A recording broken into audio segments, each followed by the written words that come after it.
Muito boa noite a todos.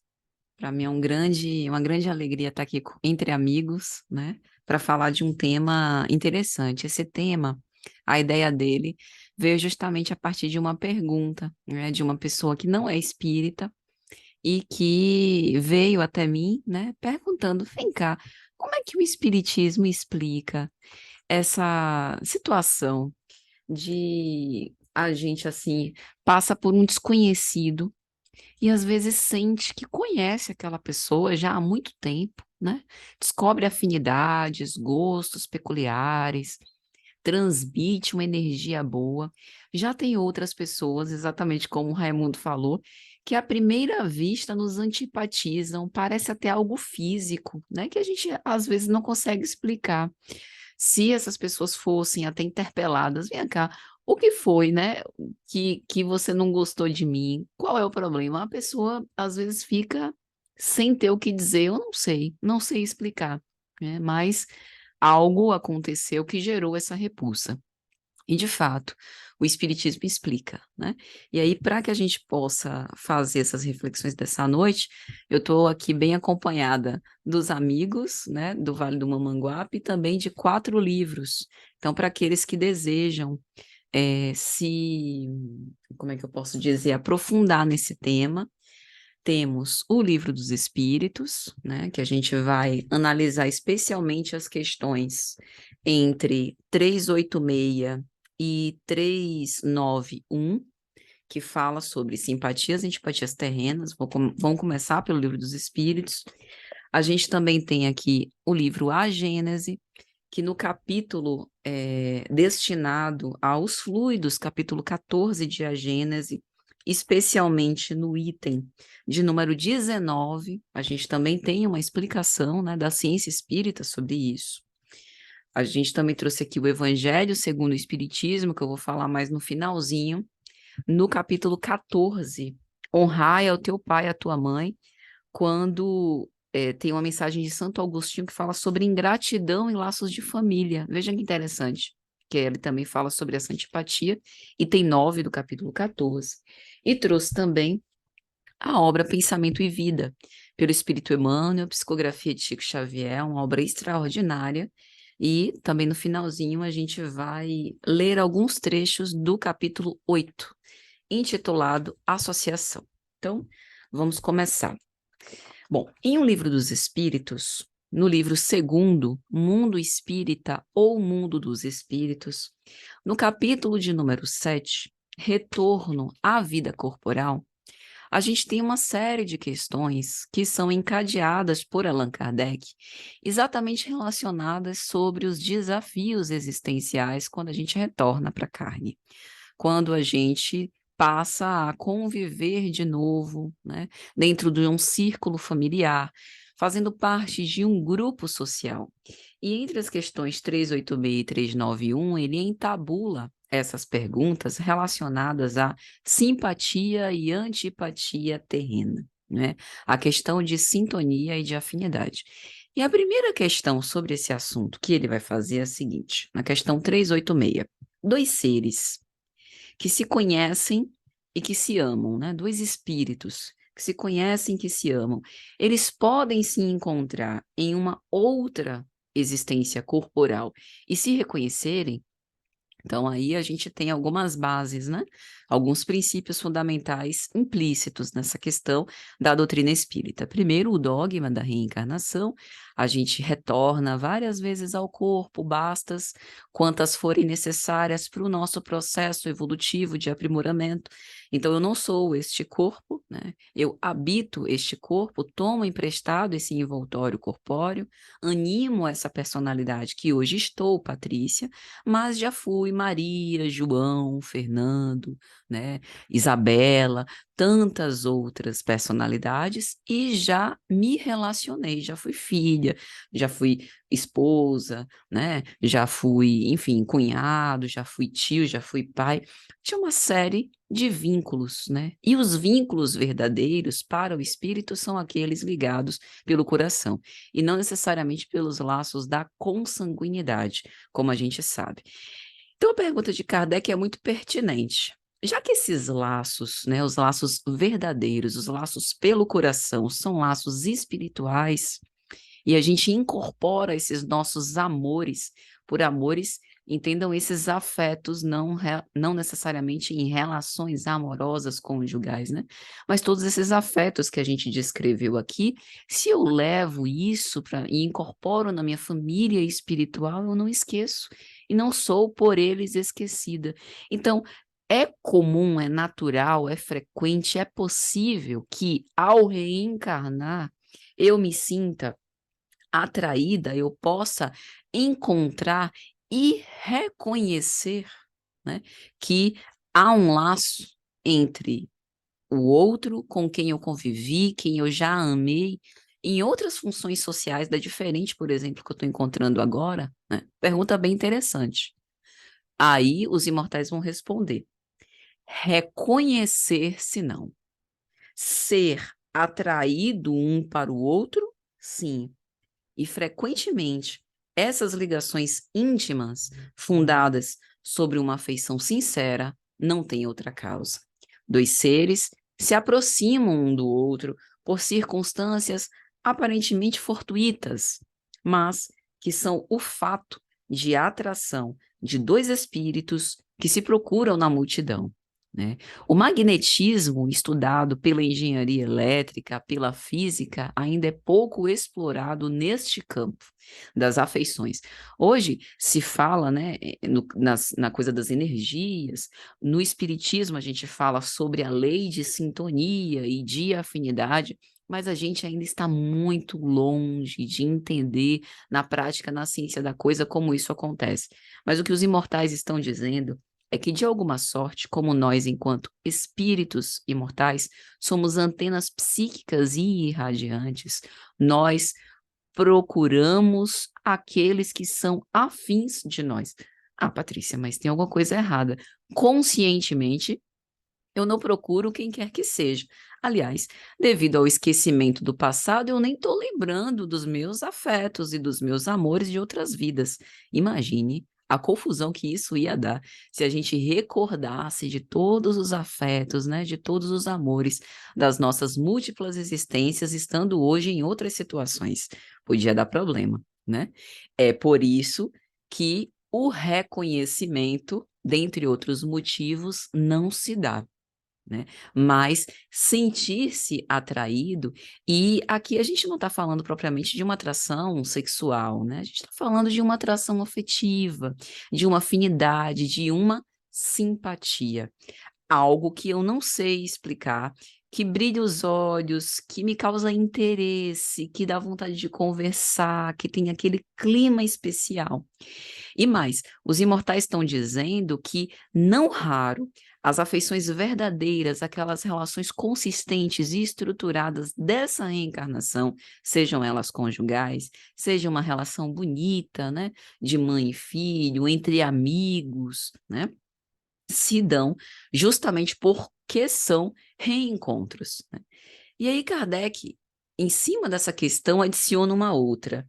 Poxa, mas isso de não se reconhecer, não seria mais agradável que eles se reconhecessem, né? Já pensou, falarem juntos sobre essas histórias entrevidas, sobre a multiplicidade das reencarnações, né? Repassar as histórias, tudo que viveram, os desafios que enfrentaram. E os imortais respondem: nem sempre. A lembrança de existências passadas teria inconvenientes maiores daqueles que acreditais. Depois da morte, eles se reconhecerão e saberão o tempo que passaram juntos.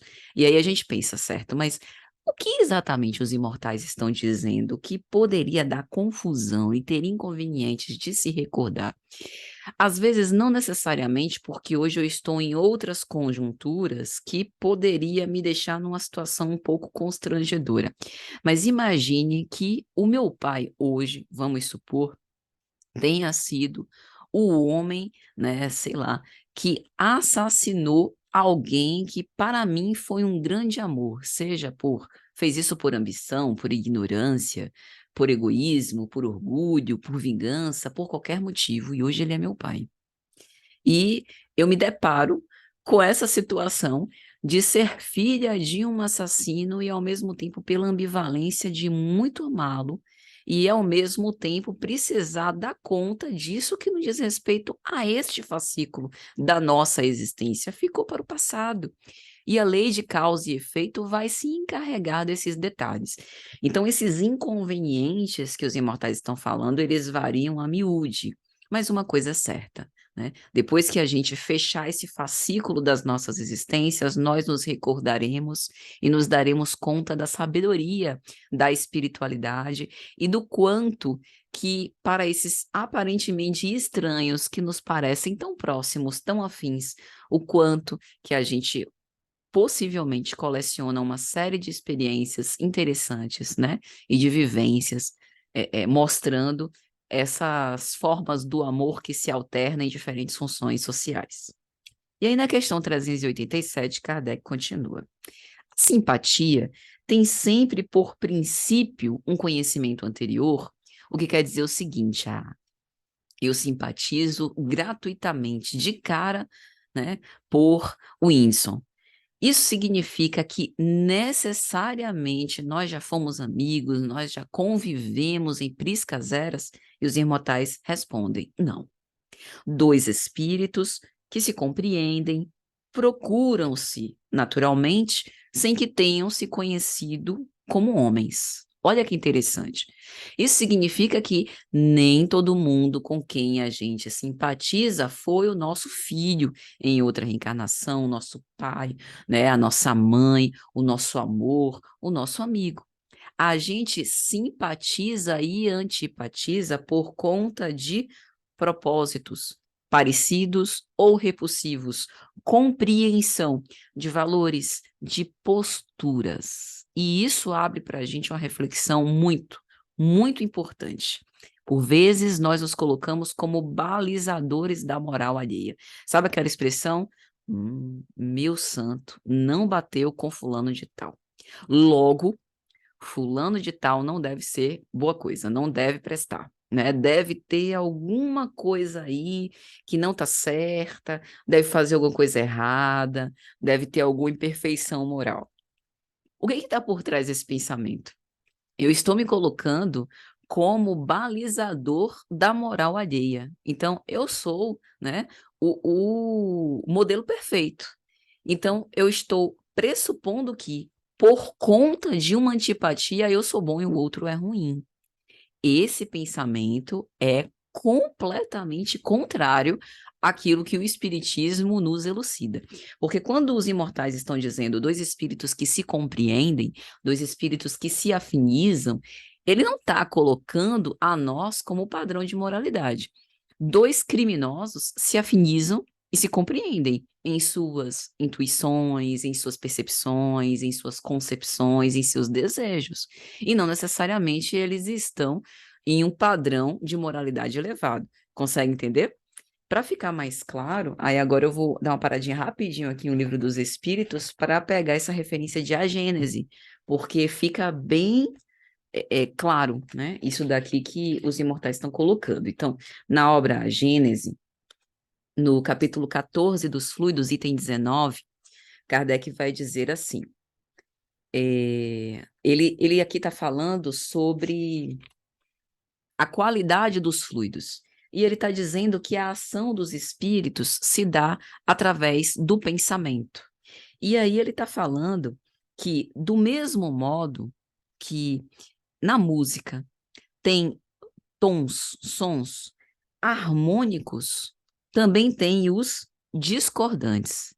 E assim como há no campo da música, em que a gente organiza os acordes, né, de acordo com o princípio de harmonia, né? Imagine uma banda, uma sinfonia, né, sobre a batuta de um maestro que está recrutando, né, os instrumentos para entrarem no ritmo certo, né, no compasso certo, na ordenação, segundo aquele planejamento, e isso gera um som agradável.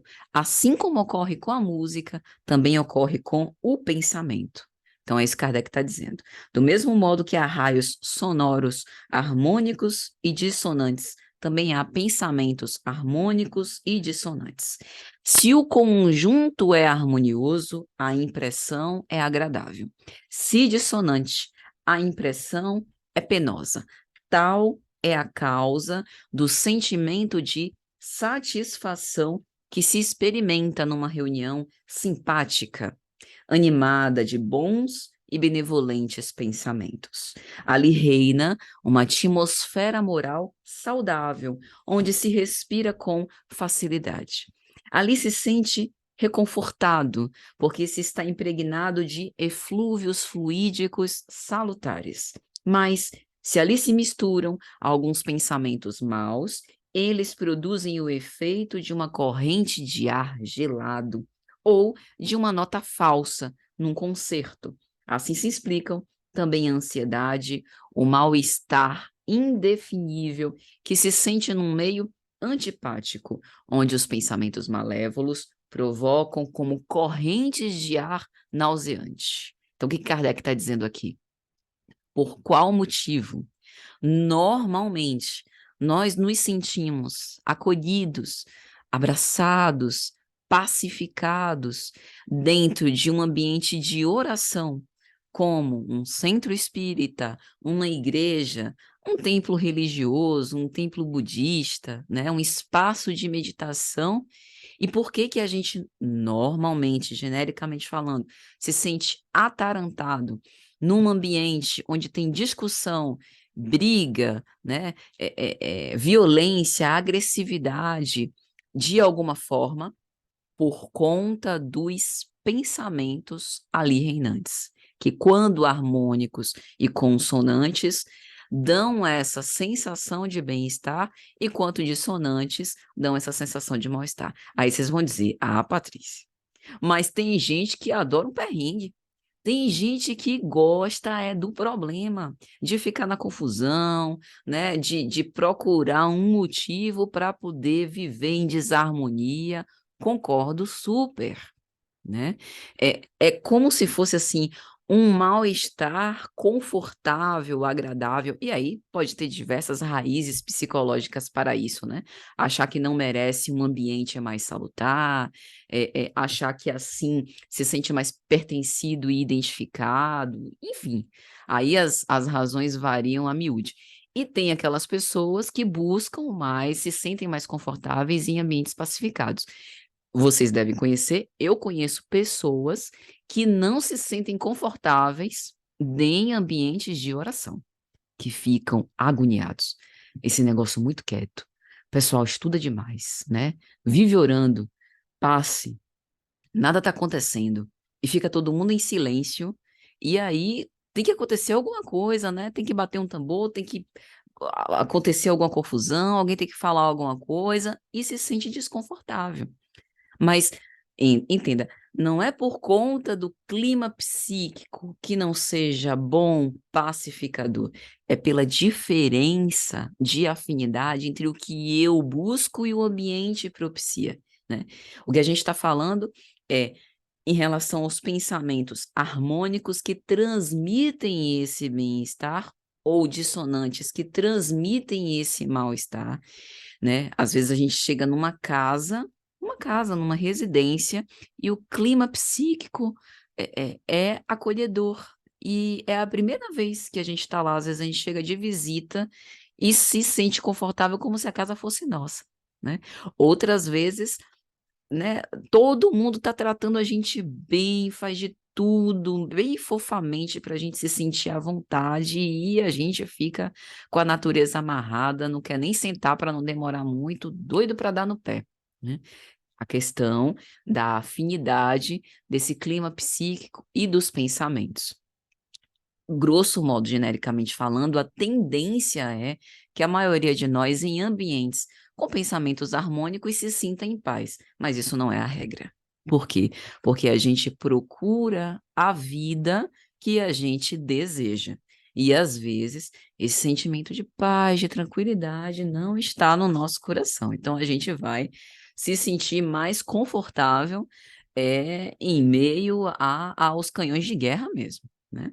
E aí, voltando para o Livro dos Espíritos, Kardec vai perguntar o seguinte: É, 388 a questão.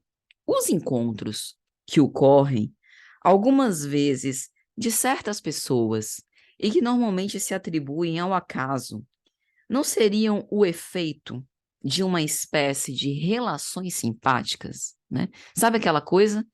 Menina, eu estava pensando em você, você apareceu. Ou então, uma pessoa nova que a gente venha conhecer.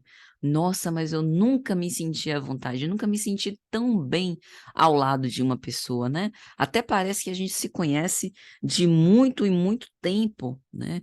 E sem que nem para que a gente se conheceu, a gente se encontrou. Então, de pessoas conhecidas ou de pessoas desconhecidas, quaisquer encontros, né? Kardec está perguntando assim: isso é por acaso mesmo? Ou tem uma espécie de influência pelo magnetismo, né?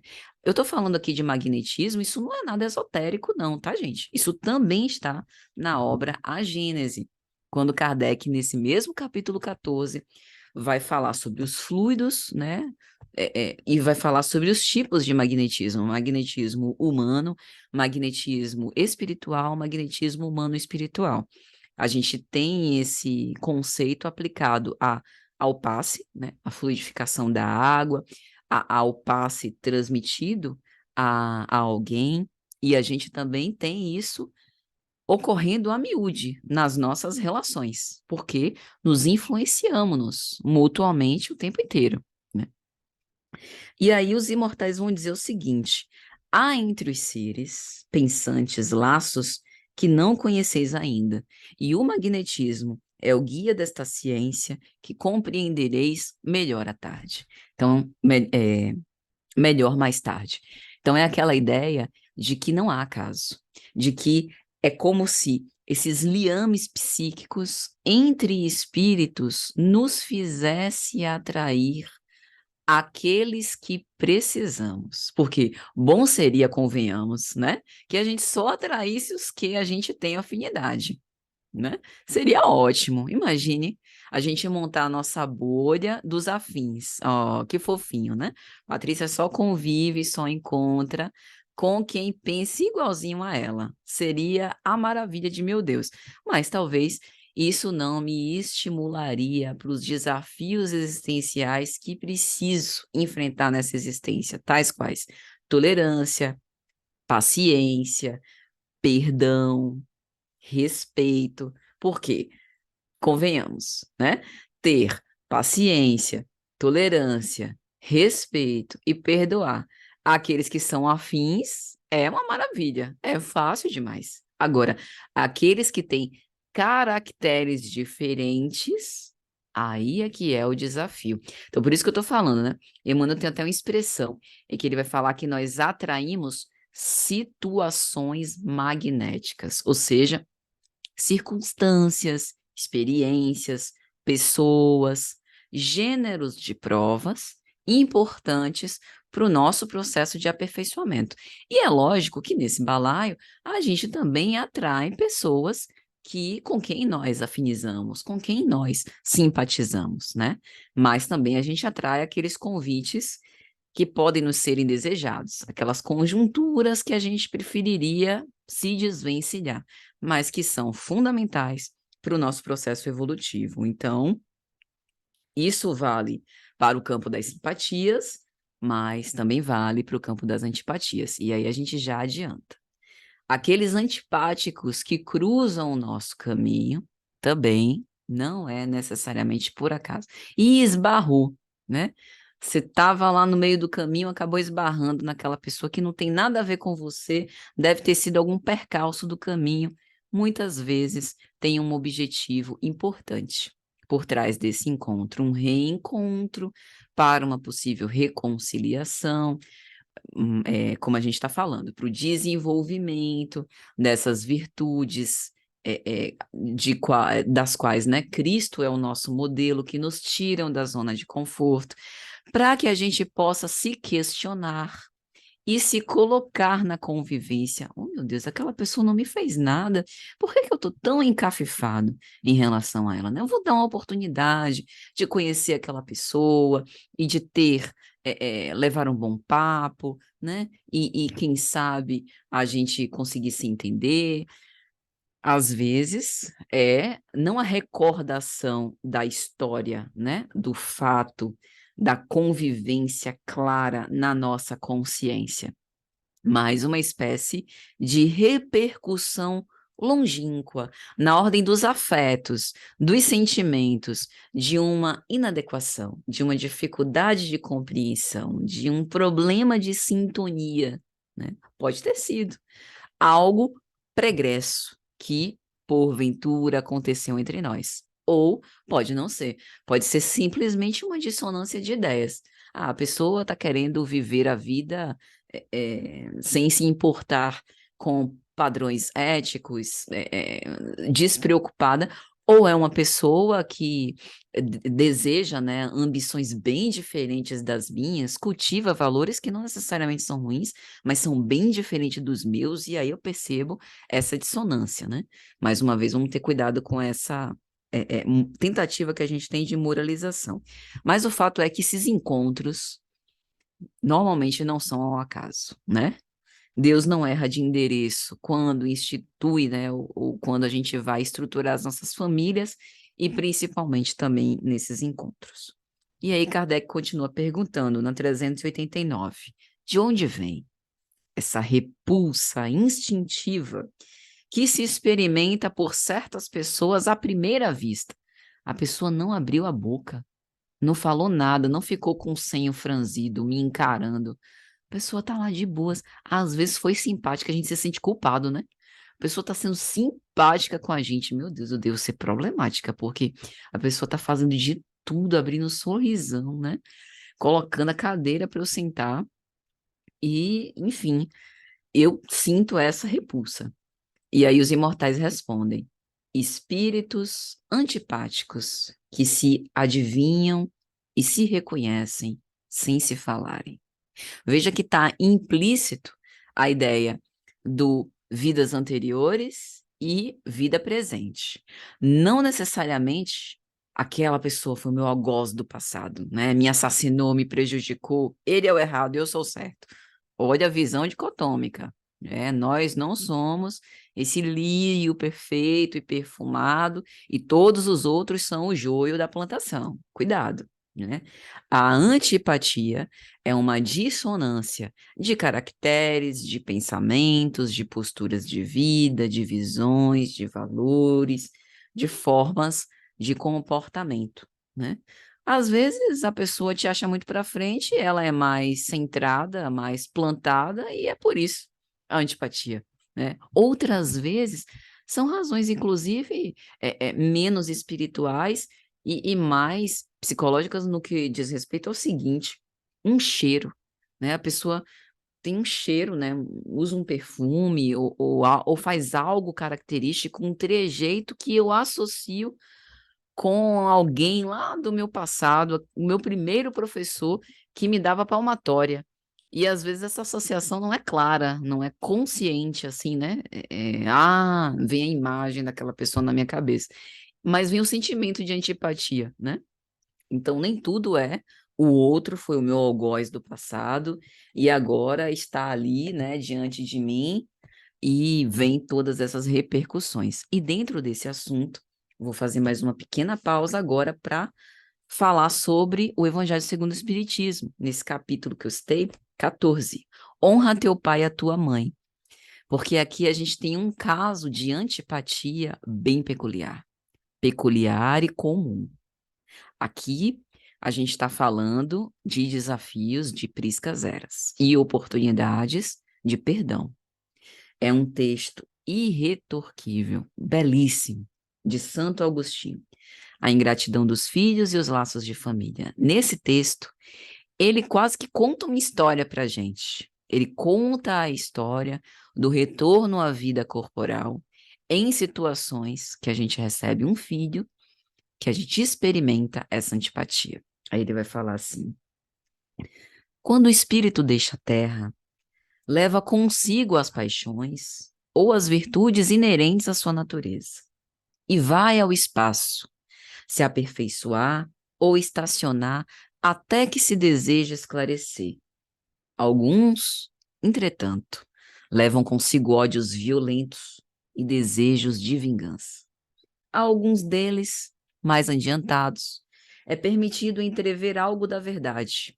Reconhecem os funestos efeitos das suas paixões e, em vista disso, tomam boas resoluções.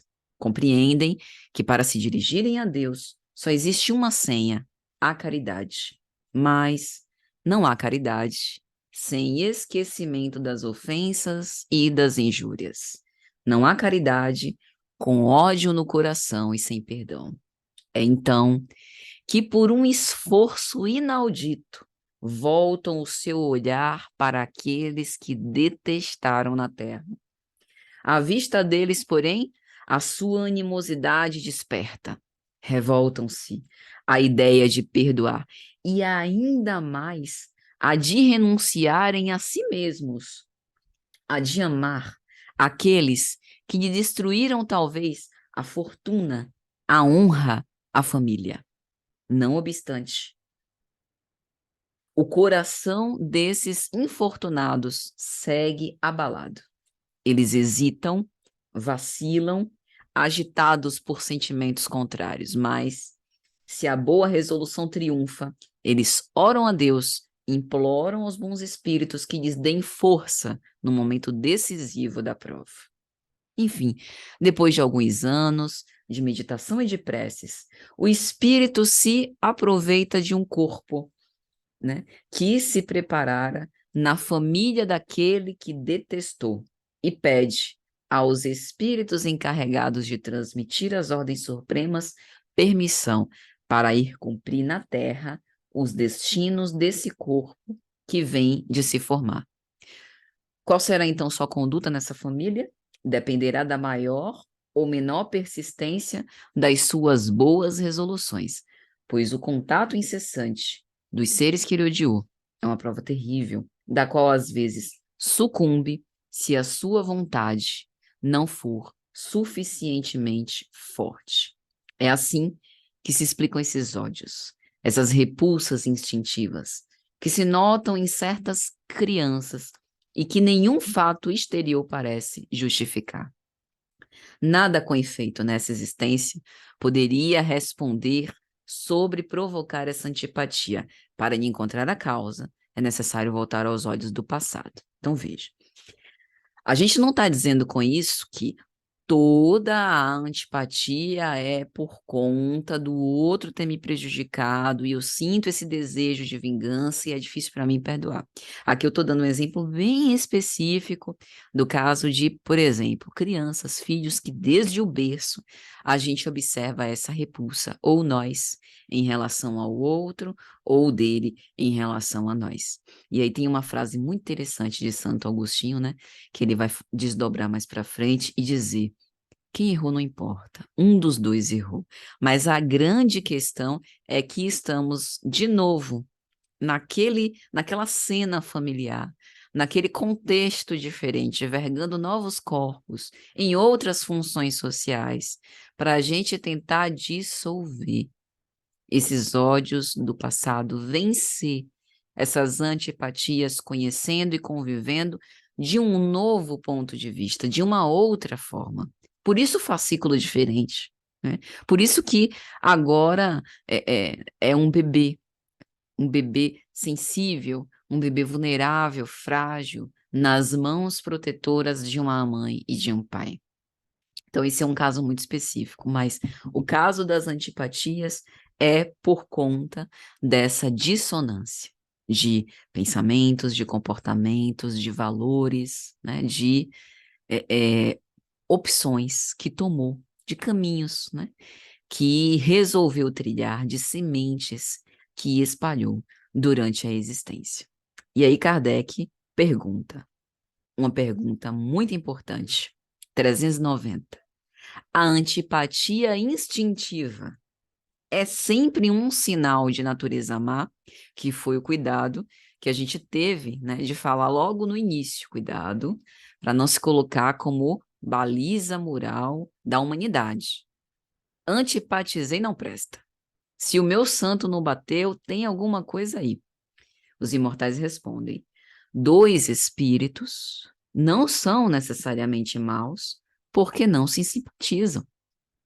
A antipatia pode nascer da dessemelhança na maneira de pensar, mas à medida que eles se elevam, as diferenças se apagam e a antipatia desaparece. O que quer dizer? Espíritos superiores, espíritos bons, espíritos puros não sentem antipatia. Nós podemos até sentir antipatia, né? Tem em relação a eles, tem um capítulo muito especial da obra Jesus e Atualidade, pelo espírito Joana de Ângeles, psicografia de Divaldo Franco, Jesus e Inimigos. E eu me lembro que quando eu li o título desse capítulo, eu fiquei impressionada, porque é forte. Jesus ter inimigos, como alguém pode odiá-lo? E quantos odiavam Jesus? Perseguiram, mataram, né? Justamente por conta das imperfeições humanas, do fato de muitas vezes, por projeção dos nossos próprios aspectos sombrios, das nossas defecções nesse espírito puro, a gente não conhecer, a gente não conseguir reconhecê-lo, né? Então é importante isso. A antipatia instintiva não significa nem que nós, nem que o outro somos ruins, mas fato é que estamos imperfeitos, por isso ainda nos antipatizamos. À medida que a gente se desenvolve moralmente, essas antipatias tendem a se apagar. Mas a razão da antipatia pode nascer justamente por conta dessa falta de sintonia entre a maneira de pensar, de se conduzir e de se comportar, né, perante a vida. O que, mais uma vez, não quer dizer que os meus hábitos são saudáveis e bons e os dos outros são controversos, né? E pecaminosos, né? Mais uma vez, vamos ter esse cuidado. E, por fim, Kardec vai perguntar na questão 391. A antipatia entre duas pessoas nasce, em primeiro lugar, naquele que tem o espírito pior ou melhor? Olha a pergunta de Kardec, né? Quem antipatiza primeiro? É o menos evoluído ou o mais evoluído, né? E aí os imortais vão dizer que não tem muita relação, né, a isso. Em um e em outro, as causas e os efeitos são diferentes. Um espírito mau tem antipatia contra qualquer um que o possa julgar e desmascarar. Vendo uma pessoa pela primeira vez, ele sabe que vai ser desaprovado. O seu afastamento se transforma em ódio, em ciúme e inspira o desejo de fazer o mal. O bom espírito tem repulsa pelo mal, porque sabe que não será compreendido e que não partilham os mesmos sentimentos. Mas, seguro de sua superioridade, não tem contra o outro nem ódio, nem ciúme, contentando-se em evitá-lo e lastimá-lo, né? Fica bem claro esse tipo de situação, né? Ultimamente, recentemente, melhor dizendo, eu reli Autolibertação pelo espírito André Luiz, psicografia de Chico Xavier, e o instrutor Gúbio vai numa zona, né, bastante provacional, em que tem obsessões severas, né, justamente para uma excursão de auxílio à Margarida. E ele vai experimentar essa dissonância de pensamentos na psicosfera na qual ele se imerge, né? Ele se apaga, ele, André Luiz e os outros companheiros, para poder auxiliar anonimamente Margarida, e ele experimenta essa antipatia, exatamente como os imortais estão dizendo aqui, que não implica num sentimento de ódio ou de falsa superioridade em relação ao outro, mas que o faz ficar extremamente compungido, pesaroso e lastimar a situação espiritual, e isso, inclusive, o leva a ajudar estes que se colocaram como algozes, né, de Margarida, que era sua filha espiritual, que estava sendo alvo dessas obsessões, dessas subjugações bastante dramáticas. Mas, quando eles se aproximam, tem alguns que se antipatizam deles, não obstante a envergadura moral de Gúbio, de André Luiz e dos outros colaboradores. Justamente por conta disso que os imortais estão falando, né? Um espírito imperfeito experimenta antipatia contra qualquer um que o possa julgar e desmascarar, justamente por receio, né? Por medo de ser desaprovado, descoberto, né? Enfim.